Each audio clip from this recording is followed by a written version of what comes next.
Morning. Thanks for being punctual. It's the seventh time we've done this. Prior to the first time, I anticipated doing it once. I anticipated hating it and it going terrible, and then never doing it again. Because usually the first time you do something that you don't give someone a piece of paper saying they're an expert when they leave that weekend, doesn't come off the way it would need to in order to keep it going for 7 years through, whatever you want to call the last 3 years. And then also through an industry that is basically at this point giving out pieces of paper for waking up, tying your shoes, eating breakfast. So it's tough to get people to come to an environment where they're purely here to learn, practice, commiserate, improve on stuff, leaving with the information, but nothing saying that you own that information. Nothing saying that you are an expert in this information. I've been thinking about that for a while, and one of the reasons that we would never give that paper out is that we don't feel that we're there yet. Because we haven't hit a progress plateau that would tell me that we've reached a level of expertise that I would give anyone a piece of paper saying they're an expert in pretty much anything. We have people that are experts here in kettlebell lifting. We have people that are experts here in base training, some of the foremost in the world. But us giving a piece of paper to someone saying that they are an expert in what they learned in 2 days is insane. But it's also such a way of the current world.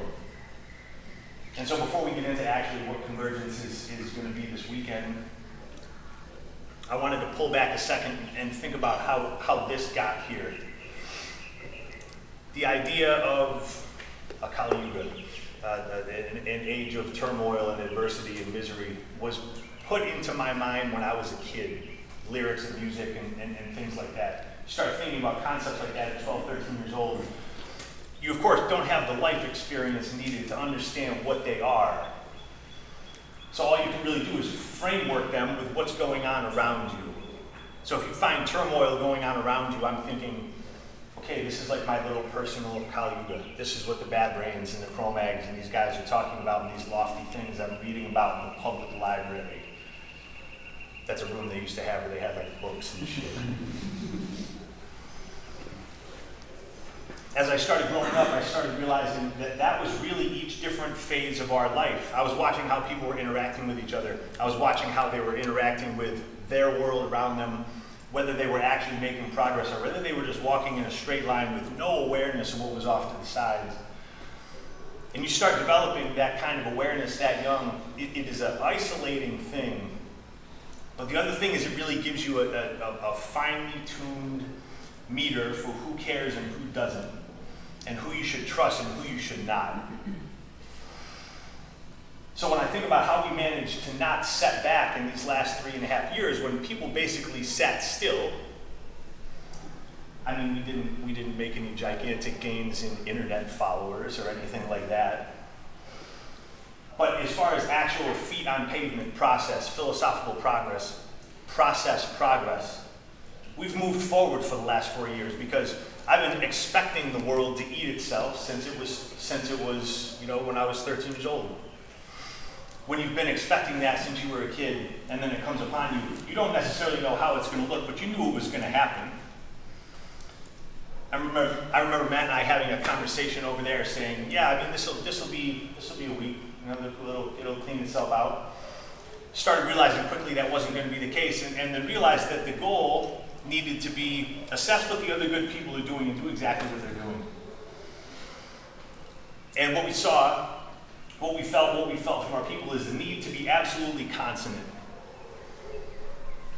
If the consequences we suffer are governmental consequences, social hazing consequences, all this different stuff, one, I've been there, thank you, what are you going to do, kill me? No, you're not, fuck off. Two was, what is the cost of that if we're looking at this project over the next 20 years? If I bend the knee now and I keep it on the ground, what happens when we unbend the knee? What do we have then? Nothing. Right? Whether you agree with that or whether you don't agree with that doesn't particularly matter. That's what we did, and that's why we moved forward for 3 years. And that's why this, even though it never stopped during that stuff, improved every single year. The groups were smaller, but let me tell you, the people that were here were fucking here. And that's important. That's the biggest distinction of something like this, I believe, than anything else that I've seen in 20 plus years of kicking around this stuff now, is that there's people that are here to talk to each other, and I appreciate that. That's part of why we're here. But the why that we're here is permanent self-improvement. Everyone in this room is strong. Everyone in this room is tough. Good, we got it. The goal isn't to prove how strong and tough you are today. It's to give yourself philosophical, physical tools, accuracy, to improve upon that strength, toughness, forever. In these provable and factual ways. We're big on fact, we're big on proof.